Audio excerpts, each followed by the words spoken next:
I next call on the representative of the Islamic Republic of Iran.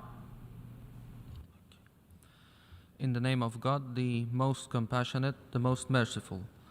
Mr. Chair, I am taking the floor to exercise the right of reply in response to the statement by the Prime Minister of the Israeli regime during this morning's general debate. Before addressing those funny remarks, my delegation would like to extend its great appreciation to the protocol and security officers of the UNGA Hall, who, in line with their duties, immediately responded to arrest and expel the so-called ambassador of the Israeli regime, who was indeed hell-bent on disrupting the high-level general debate Tuesday afternoon. The dedication of these officers is a model for the UN body and for all of us to never compromise enforcing the law on criminals, as the international community and primarily the Security Council have in addressing the dark record of brutalities and wrongdoings by the Israeli regime. What we heard today from the Israeli Prime Minister is nothing but floundering by a totally isolated regime. The baseless allegations made by the Israeli officials no longer fool anyone. Iran-phobic campaigns and widespread systematic dissemination of disinformation and unfounded allegations against Iran have always been one of the main elements of the statements, or better to say comedy shows, made by the Israeli authorities in this august body.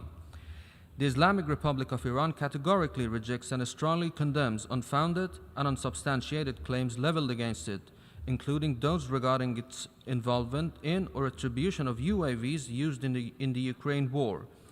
Such baseless allegations, which are solely based on false flags and fabricated assumptions, are nothing more than a propaganda campaign launched by the certain states to further their political agenda. Indeed, the Israeli regime desperately attempts to distract attention away from its dark and abysmal record in harboring, financing, inducing, and arming the most dangerous terrorist networks, disseminating hate speech and extremist ideology, pursuing destabilizing policies and practices, and continuing to commit crimes for over 7 decades against the Palestinians, all of which perpetrated in flagrant violation of the basic principles of morality, humanity, and the rules of international law. Possessing all types of weapons of mass destruction, the Israeli regime continues to jeopardize peace and security in the region and beyond, while brazenly defying constant international calls to join legally binding international instruments banning weapons of mass destruction. As such, the regime continues to seriously hamper the establishment of a nuclear weapon-free zone in the Middle East, proposed by Iran in 1974. Nevertheless, the regime attempts to portray Iran's conventional weapon capabilities or its exclusively peaceful nuclear programs, one that is under the most robust verification of the IAEA, as a challenge to regional stability.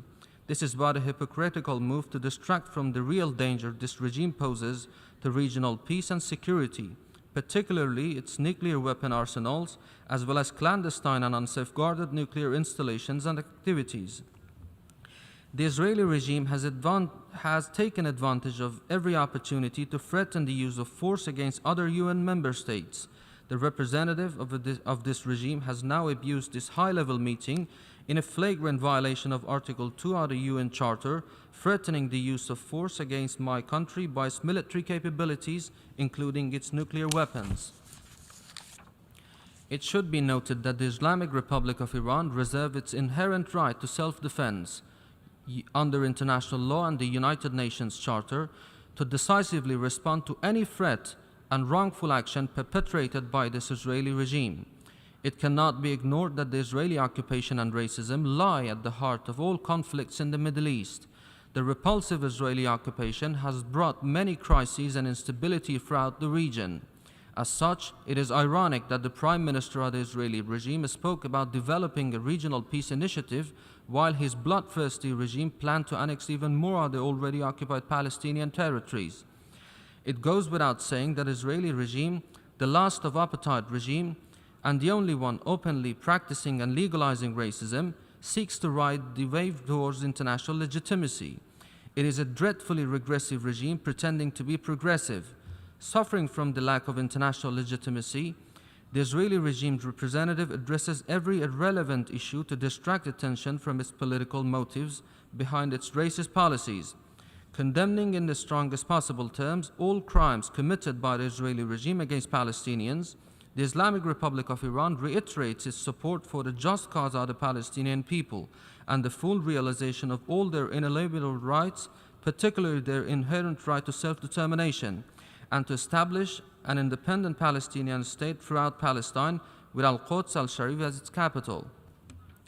The United Nations must put an immediate end to this unjustifiable and unacceptable trend and compel the Israeli regime to cease immediately and completely all its crimes against Palestinians, end the occupation of all Palestinian territories and occupation of the occupied Syrian Golan and parts of Lebanon, and to hold that regime accountable for committing the gravest international crimes for the last 7 decades. Thank you.